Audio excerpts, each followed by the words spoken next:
morning, everyone, and welcome back to the Suburban Pathfinder. Mike and I are on our way out to deal with another giant yellowjacket nest that we just discovered.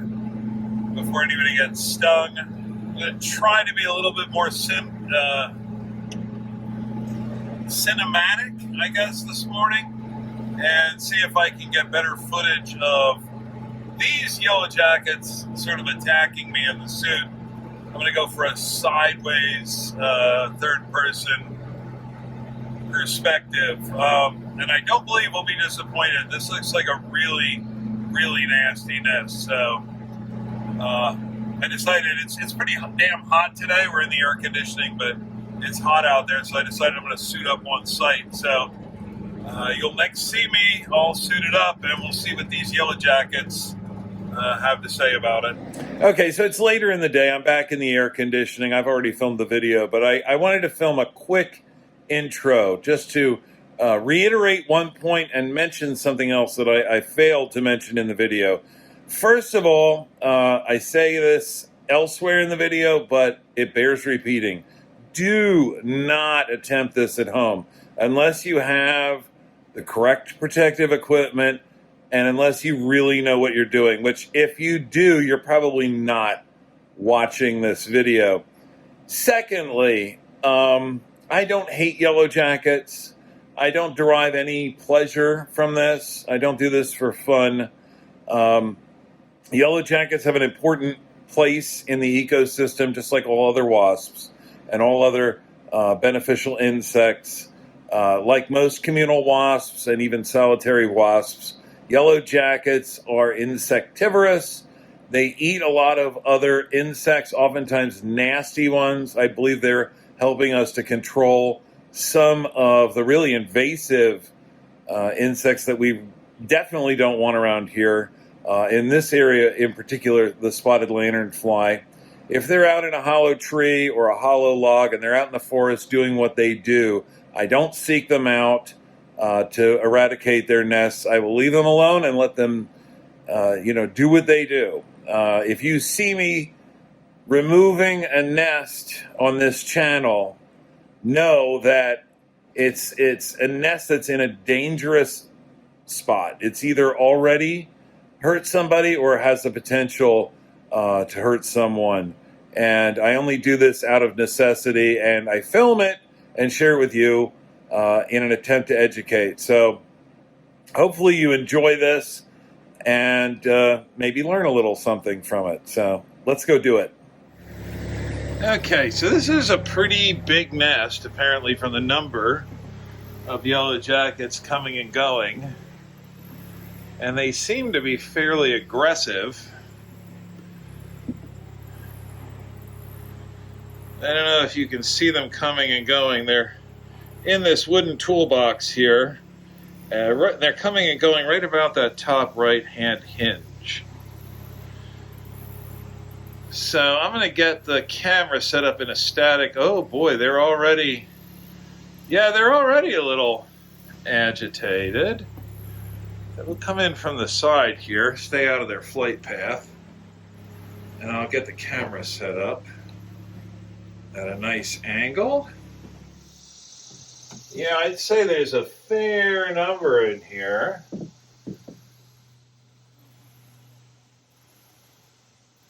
They're not really attacking me as of yet, but I'm not moving around very much.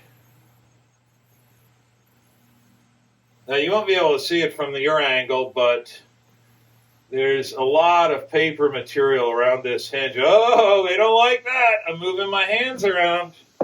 Get the hell out of here. They don't care for that very much.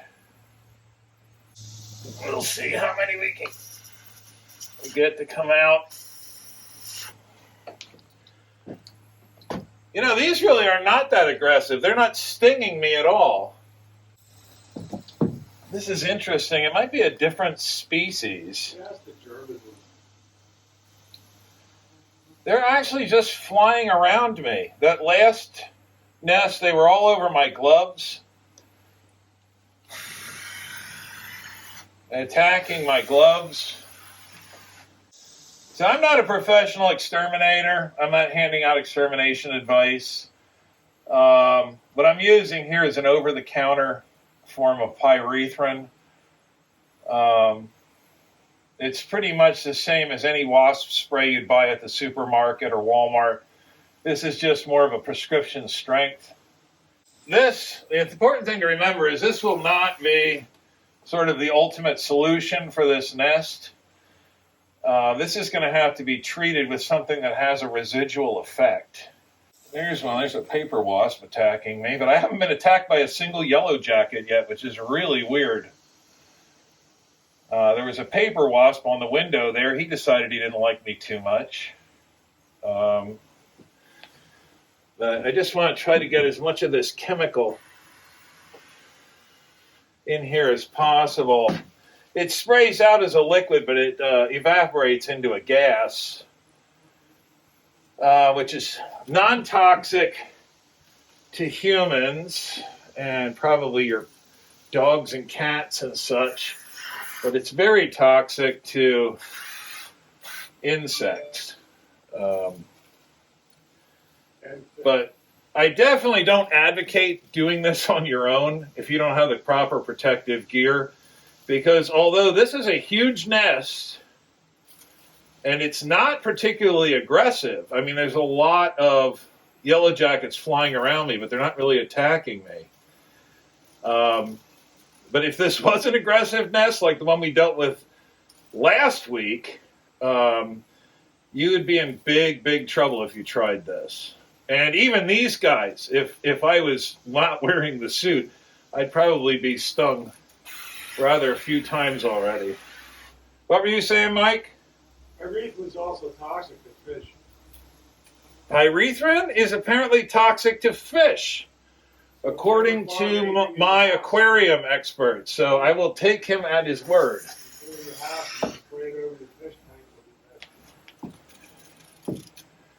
All right, I guess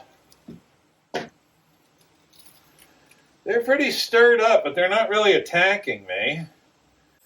I'm a little bit reticent to open the box, but I think we pretty much have to at this point. See what's going on inside here. Particularly since they're not driving me off of the building. Let's see what we got going on in here.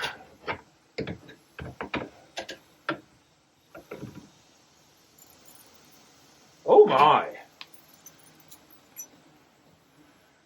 Yeah, oh my goodness. Oh, that's a nice one. Yeah. So I'm going to move the camera so that you can get a better look at this. Yeah, this is a classical sort of ovoid nest. It's very much egg-shaped, probably the size of a basketball and a half. Yeah, that's very significant. That's one of the larger nests I've ever seen. I'm very surprised that these yellow jackets aren't more aggressive. But regardless of that, you do not want to mess with a nest like this. So I'm going to deal with this. Again, we don't really use anything too terribly toxic. But yeah, this is going to have to be dealt with. So stay tuned. It's the summer of giant yellow jacket nests. I will certainly highlight any others that we find. Okay, so you can see this nest in fairly good detail here. I have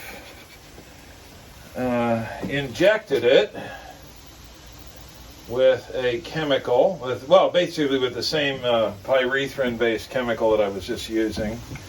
And I think we're going to go ahead and just try to remove this now, if we can.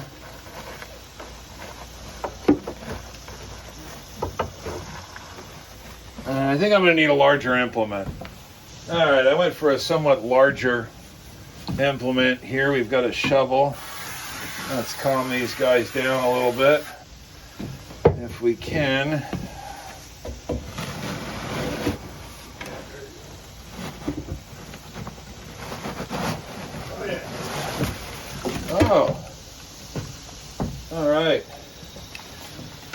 can see most of them are pretty messed up from the gas. You can see that most of the nest is just sort of empty paper construction. There isn't really a whole lot going on in most of the nest. You can see it's just all chambered paper.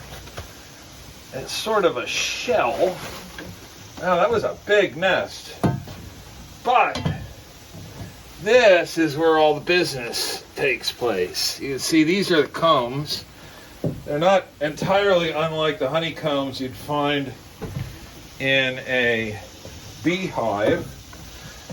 You have individual cells where they raise all of their larvae. See if I can give you a better look at it. The cells that are sealed over, I think, are the ones that have actual larvae growing in them. And we're going to chuck all of this outside.